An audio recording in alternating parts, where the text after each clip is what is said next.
जनवरी 2022 का इजलास है, उसके फ़ैसलों का मैं आपको ब्रीफिंग जो है वो भी दूंगा। लेकिन इससे पहले चूँकि हमाद अज़हर साहब जो हैं उन्होंने कहीं जाना भी है, तो उनकी जो मामलात हैं कराची के की जो गैस का मामला है, स्टेट बैंक के जो कानून का मामला है, उस पर मैं हमाद अज़हर साहब से दरख्वास्त करूँगा कि वो पहले उस पर ब्रीफिंग देते हैं। जी बहुत शुक्रिया। सबसे पहले तो ये कि ये इन सर्दियों में हमें कराची जो है उसकी गैस में शॉर्टफॉल्स का सामना करना पड़ रहा है, और उसकी बुनियादी वजह मैंने पहले भी एक दफ़ा अर्ज़ की थी। वो ये कि जब सर्दियाँ आती हैं तो कराची में कोई 18-1900 जनरल इंडस्ट्री लगी हुई है नॉन एक्सपोर्ट। तो कैबिनेट के तायन शुदा प्रायोरिटी ऑर्डर के मुताबिक उनको 1 माह के लिए या 1.5 माह के लिए गैस बंद करके वो गैस कराची के घरेलू सार्फिन को डाइवर्ट कर दी जाती है। इस मरतबा उन्होंने स्टे ले लिया जाके सिंध हाई कोर्ट से, और फिर उस स्टे की तारीखों का सिलसिला शुरू हुआ। पहला एक स्टे गुजरा, फिर 30 को दूसरी तारीख हुई, फिर 11 को तीसरी तारीख हुई, और अब 11 तारीख को भी स्टे दे दिया गया और कल दोबारा तारीख है। और ये 100 mm CFT गैस है, जो मैं समझता हूँ कि कराची को अगर डाइवर्ट कर दी जाए तो इससे खासी कराची के जो घरेलू सार्फिन हैं उनके लिए बेहतरी आ जाएगी। तो कल भी दोबारा सिंध हाई कोर्ट है और हमारे जो वहाँ पे वकील हैं वो पेश होंगे और अपनी पूरी दलील देंगे। मैं समझता हूँ कि ये जो कैबिनेट का प्रायोरिटी ऑर्डर है जिसमें डोमेस्टिक नंबर 1 पे है और उसके बाद दूसरे सेक्टर्स हैं, एक्सपोर्ट सेक्टर है, फिर नंबर 3 पे जनरल इंडस्ट्री नॉन एक्सपोर्ट आती है।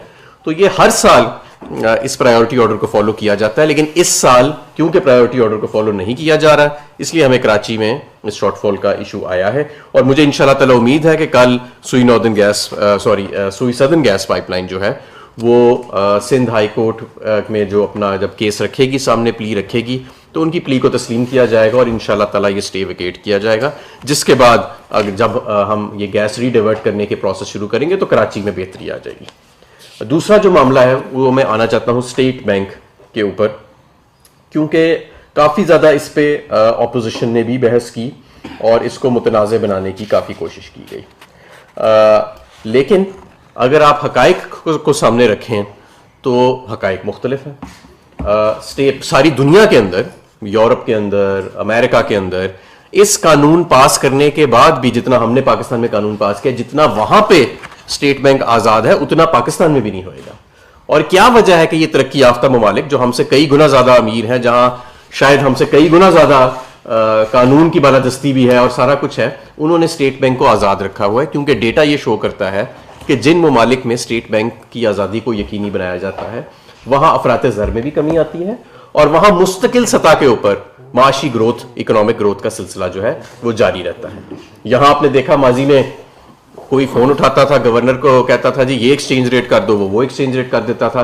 सारे मुल्क के जो कर्जे लिए हुए, कर्जों के सर पे ज़र मुबादला के ज़खायर बनाए होते थे वो उस पर झोंक दिए जाते थे, लोगों को मजीद मकरूज कर दिया जाता था। आखिरी साल में ग्रोथ दिखाने के लिए नोट छापना शुरू कर देते थे, जिससे महंगाई में और इजाफा हो जाता था। एक डिप्टी गवर्नर जो है वो माजी के वजीर खजाना के साथ मनी लॉन्ड्रिंग केस में इंडाइटेड हो गए थे। तो इस वजह से इस कानून को लाना जो था वो जरूरी भी था। और अब ये कानून है क्या इससे कोई वाकई बड़ी सौदेबाजी हो गई है या कोई बड़ा नुकसान हो गया है? स्टेट बैंक ऑफ पाकिस्तान का जो बोर्ड है उसका तायन वफाकी हुकूमत करेगी, और स्टेट बैंक का जो बोर्ड है वो तमाम का तमाम स्टेट बैंक के गवर्नर को हटा भी सकता है। स्टेट बैंक के गवर्नर का तायन, डिप्टी गवर्नर्स का तायन और बोर्ड ऑफ डायरेक्टर्स का तायन वफाकी हुकूमत के पास ही रहेगा।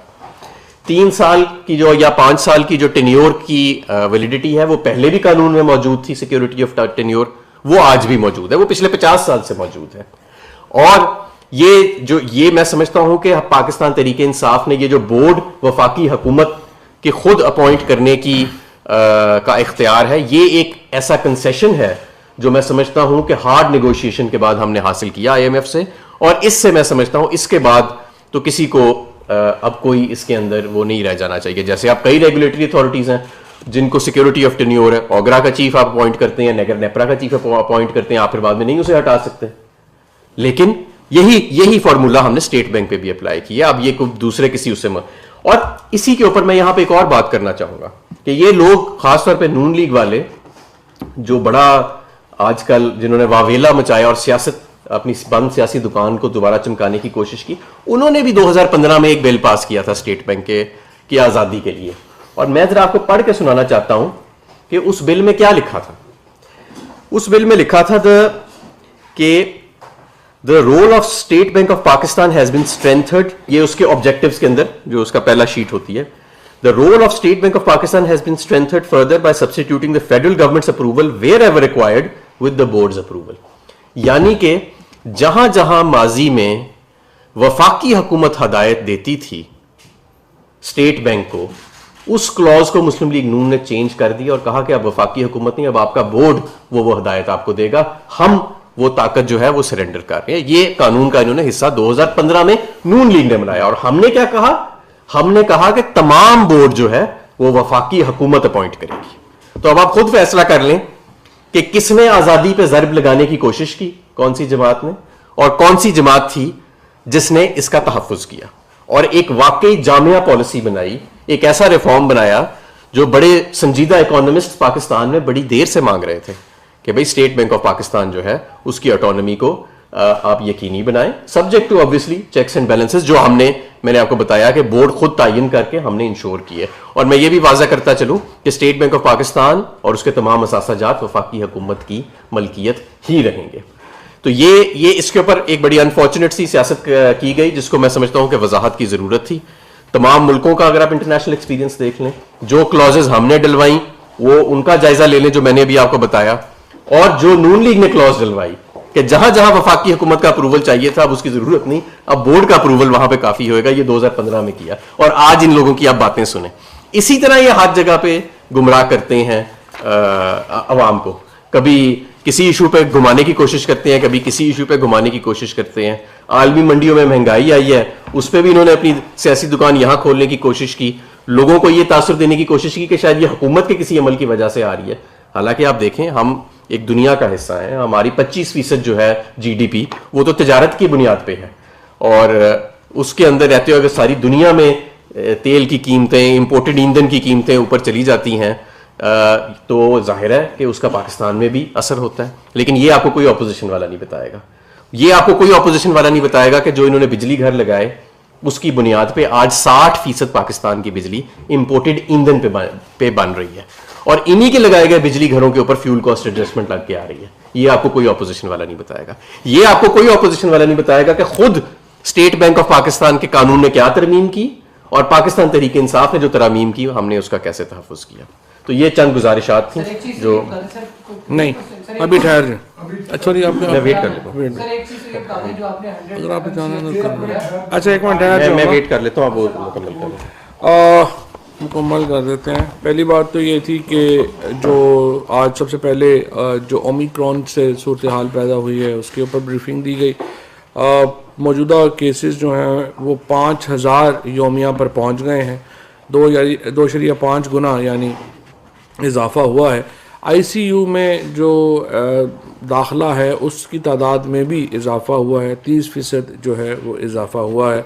और इसमें जो सबसे अहम बात है जो बार बार एनसीओसी भी कर रही है और हुकूमत भी कर रही है वो वैक्सीनेशन है। जिन लोगों ने वैक्सीनेशन करवा ली है, दोनों डोजेस जिनके लगाई हैं और जिन्होंने फिर बूस्टर भी लगाया है, उनको जो ओमिक्रॉन का इफ़ेक्ट है वो बहुत निग्लिजिबल है, बहुत कम हो रहा है, और जहाँ पे नहीं लगाया गया वहाँ पे ये इफ़ेक्ट जो है वो बहुत ज़्यादा हो रहा है। कराची में आप देखिए कि चूँकि पहले भी हम बता रहे थे कि अनफॉर्चुनेटली सबसे पीछे जो इस वक्त शहर है वो और सूबा है वैक्सीनेशन में भी, वो भी सिंध है। तो उस कराची में ओमिक्रॉन के केसेस जो हैं वो सबसे ज़्यादा हमें नज़र आ रहे हैं, और स्पेशली जो स्कूल गोइंग चिल्ड्रन हैं उनमें ये वहाँ पे ज़्यादा जो केसेस हैं वो आए हैं।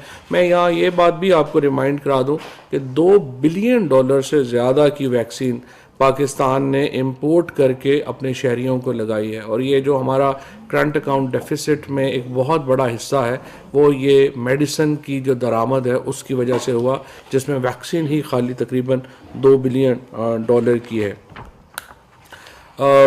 इसके बाद काबीना में स्पेशल टेक्नोलॉजी जोन्स के हवाले से गुफ्तगू हुई और स्पेशल टेक्नोलॉजी जोन्स और हमारा जो टेक्नोलॉजी पे रिलायंस है, जाहिर है कि यही एक अहम बात है जिसके ऊपर हम आगे बढ़ेंगे। काबीना में कौमी असम्बली में मौसर कानून साजी और मुल्क की तरक्की में पार्लियामेंट को के किरदार को मज़ीद मजबूत करने पर बहस हुई। स्टेट बैंक के ऊपर जो गुफ्तगू हुई वो हमाद अज़हर साहब जो हैं उन्होंने आपके सामने रखी दी है और हम समझते हैं कि सेनेट में अब ये बिल जो आया है ये जल्द अज जल्द इसको पास होना चाहिए ताकि इसके ऊपर हम आगे बढ़ सकें और इंशाअल्लाह ताला हम इसको सेनेट में भी जल्द जो है वो पास करा लेंगे। काबीना ने एक और रिकमेंडेशन जो की है असम्बली और सेनेट को, वो ये की है कि आप असम्बली जो मेंबरान स्टैंडिंग कमेटीज़ में शामिल किए जाएं वो कॉन्फ्लिक्ट ऑफ इंटरेस्ट उनका ना हो, यानी ऐसे मेंबरान जो हैं उनको स्टैंडिंग कमेटीज़ का हिस्सा ना बनाया जाए जो उसी शोबे से मुतल्लिक कारोबार करते हैं। हमने देखा है कि बहुत सारे जो ठेकेदार हैं वो कम्युनिकेशन स्टैंडिंग कमेटी में आ जाते हैं, इसी तरीके से बहुत सारे लोग जो आईटी का काम करते हैं वो आईटी में आ जाते हैं और इससे एक जो कॉन्फ्लिक्ट ऑफ इंटरेस्ट है वो मुतासर होता है और हम समझते हैं कि इसको तब्दील करने की ज़रूरत है। काबीना को वजारत सनअत व पैदावार की तरफ से यूरिया की पैदावार के हवाले से ब्रीफिंग दी गई। यहाँ मैं ये आपको बता दूं कि यूरिया की जो प्रोडक्शन है वो पाकिस्तान की तारीख की सबसे बड़ी प्रोडक्शन है, लेकिन इसके साथ पाकिस्तान में दो मामलात हैं जिनके ऊपर हमें सरफ नज़र नहीं करना चाहिए। एक तो 5 लाख एकड़ से भी ज़्यादा जो गंदम की काश्त है उसमें इजाफा हुआ है और दूसरा इस वक्त आलमी सतह के ऊपर जो खाद की कीमत है वो पाकिस्तान से 6 गुना ज़ायद है।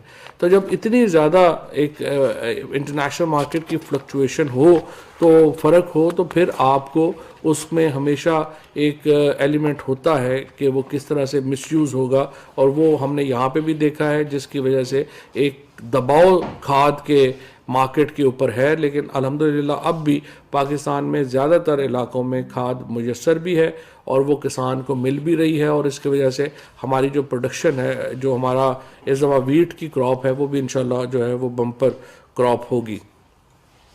काबीना ने जो बिजली का तरसीली निज़ाम है उसके ऊपर भी तफसील से जो है वो बातचीत की है और हमाद अज़हर साहब ने बताया है कि क्या इक़दामात जो हैं वो इस ज़मन में लिए जा रहे हैं कि बिजली के जो लॉसेस हैं वो कम हों। और साथ ये भी इस दफ़ा बताया है मिनिस्टर साहब ने कि पाकिस्तान का ये पहला साल होगा जिसमें हम जो हमारा ये सर्कुलर डेट है अब ये सब्सटेंटिवली उसमें कमी आना शुरू होगी। ये पहला साल होगा जिसमें पहले हमारी जो बढ़ोतरी थी, जो सर्कुलर डेट का बढ़ना था उसमें कमी आ रही थी, अब इस साल से जो सर्कुलर डेट इटसेल्फ है उसमें इंशाल्लाह जो है वो कमी आएगी।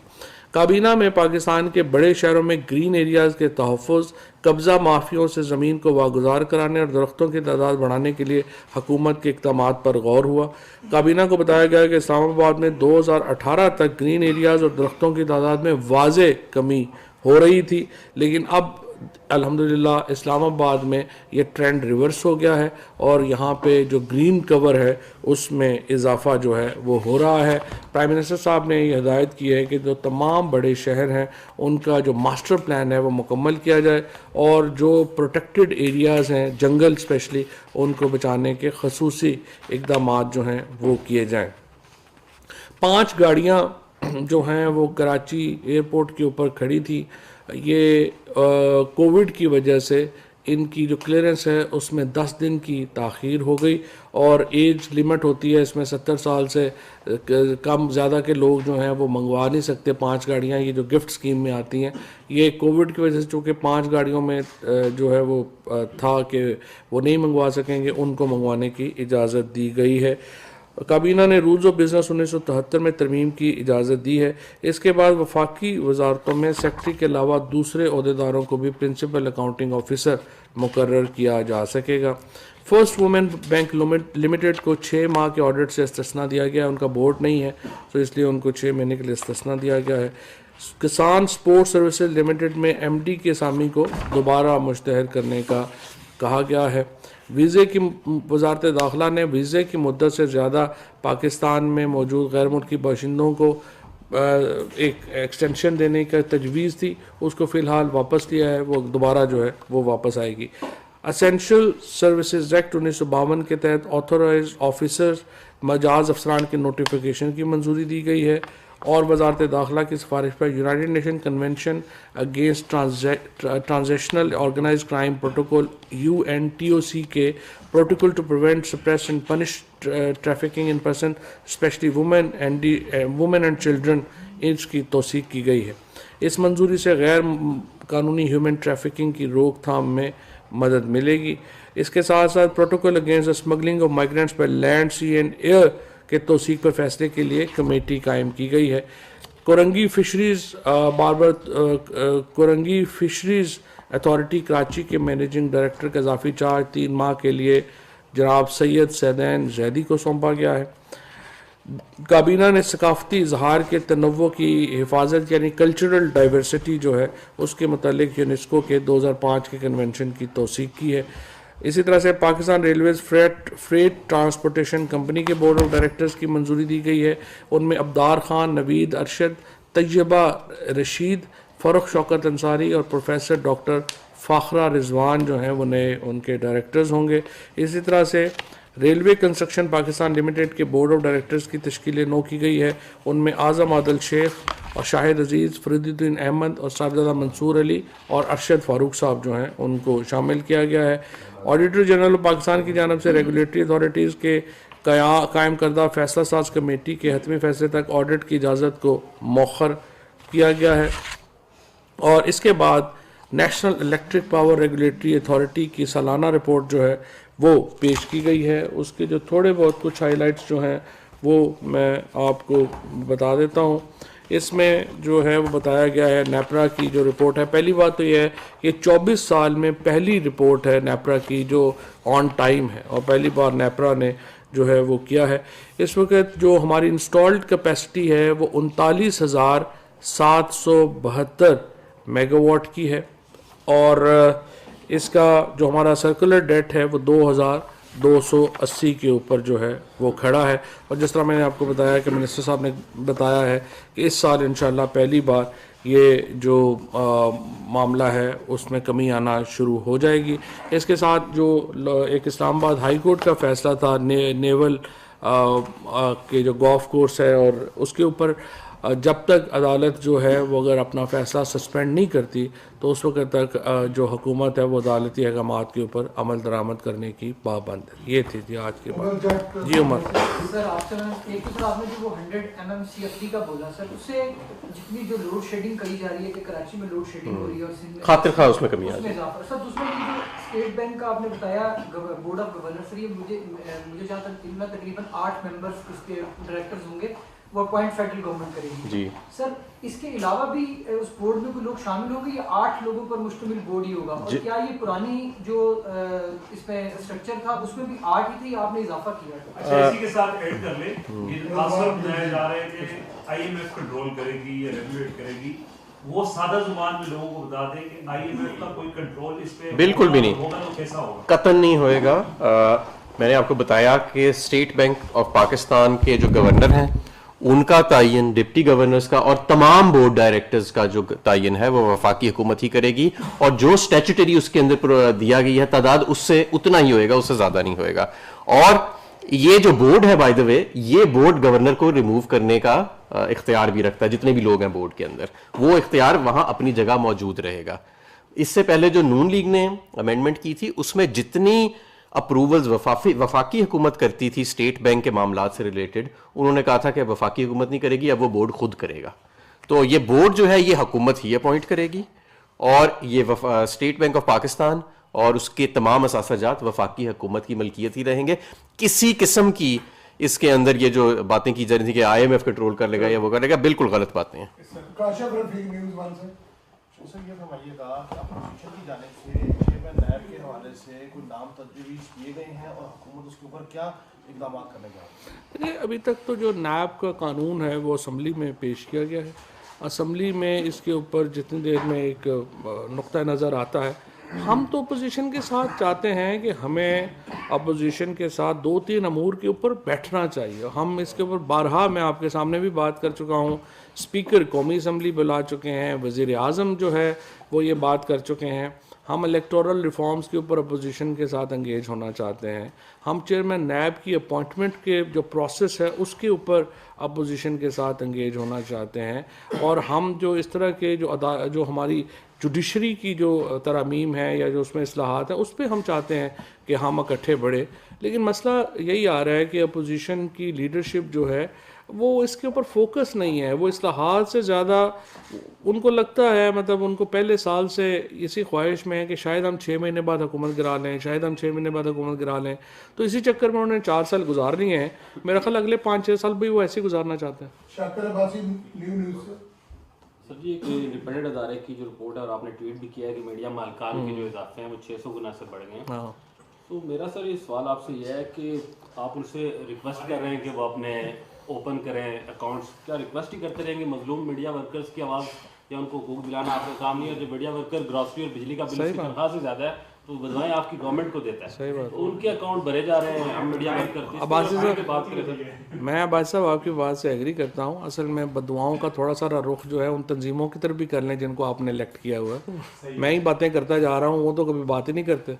तो इसलिए ये देखें, मैं हमारी जिम्मेदारी है, मैं तो पूरा कानून लेके आया था, लेकिन आपको मालूम है कि उसके ऊपर जो है इतना एहतजाज किया गया, फ्रंट पेजेस जो हैं वो छापे गए। यहाँ पे मुश्किल होता है, माफियाज के ख़िलाफ़ लड़ना मुश्किल है। और ये तो मैंने तो आज भी अर्ज़ किया है, आज उन्होंने कहा है कि ये फ़िगर्स गलत हैं। अगर फ़िगर्स गलत हैं तो आप अपने अकाउंट्स ओपन कर दें, ताकि जो मीडिया वर्कर्स हैं एटलीस्ट वो तो देख सकें कि उनके क्या उनके जो ऑर्गेनाइजेशंस हैं उनकी आमदनी क्या है, ख़र्चा क्या है, और हमें भी पता चले कि हमें अगर कहीं पे कोई कमी है तो हम पैसे डाल देंगे फिर, लेकिन आप ओपन तो करें ना। हमारे साहब एक आपसे भी और सर आपसे भी मासूम का सवाल आपसे ये है कि साबिक़ वज़ीर-ए-आज़म शाहिद खान अब्बासी ने कल प्रेस कॉन्फ्रेंस में ऐलान किया कि अगर उन्हें हुकूमत मिली, आपके तो बखौल आपको तो 10-12 साल अभी लिखित रहना है, अगर उन्हें हुकूमत मिली तो ऑर्डिनेंस के जरिए इस कानून को तहरीर कर देंगे। सर आपसे मासूम से सवाल ये है कि काबीना फैसले कर लेती है लेकिन अमल दरामद नहीं होता। अब होना ये चाहिए कि आपने कहा कि मजालिस कायमा के जो चेयरमैन हैं वो जो मुख्तलिफ कमेटियों के अरकान हैं वो ठेकेदार, हम भी जानते हैं, ताजिर हैं, ठेकेदार हैं, कारोबारी मौका कारखानादार हैं, उनको फिजिकली आप उन कमेटियों से कब निकालेंगे? और क्या ये फैसला काबीना पर लागू नहीं होता कि मुतलका वजीर का भी कोई कारोबार मुतलका ना हो? शुक्रिया। अच्छा, ये कौन सा कानून वो तहलील करेंगे? वो जो आप स्टेट बैंक वाला? पहले तो उनसे ये पूछें कि स्टेट बैंक वाला हमारा कानून तब्दील करेंगे या 2015 में जो अपना बनाया था कि जितने बोर्ड के इख्तियार, जो वफाकी हुकूमत के इख्तियारात थे वो बोर्ड को दे दिए स्टेट बैंक के, पहले उसको तहलील करेंगे अपने पुराने कानून को कि हमारे को?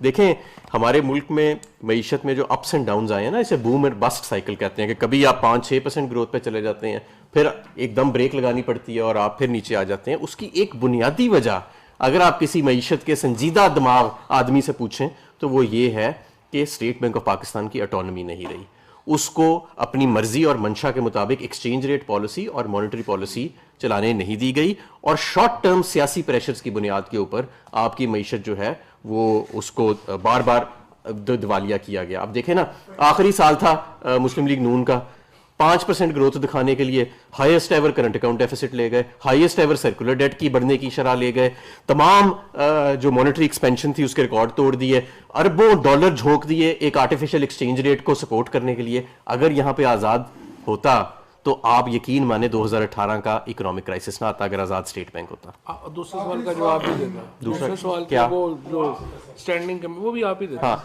देखें, सारी दुनिया में एक कॉन्फ्लिक्ट ऑफ इंटरेस्ट का एक कानून मौजूद होता है। ऐसे नहीं हो सकता कि जो तंबाकू बनाने वाले हैं वो हेल्थ की कमेटी में जाके बैठ जाएं, जो गाड़ियां बनाने वाले हैं वो इंडस्ट्री की कमेटी में जाके बैठ जाएं, जो पावर और पेट्रोलियम के साथ काम करते हैं वो पावर और पेट्रोलियम की कमेटियों में जाके बैठ जाएं, और जो सड़कें बनाते हैं वो कम्युनिकेशंस की एनएचए की कमेटी में जाके बैठ जाएं। फिर पॉलिसी साजी तो नहीं होएगी, फिर तो जाती जो क्या नाम है अपने इंटरेस्ट वॉच किए जाएंगे।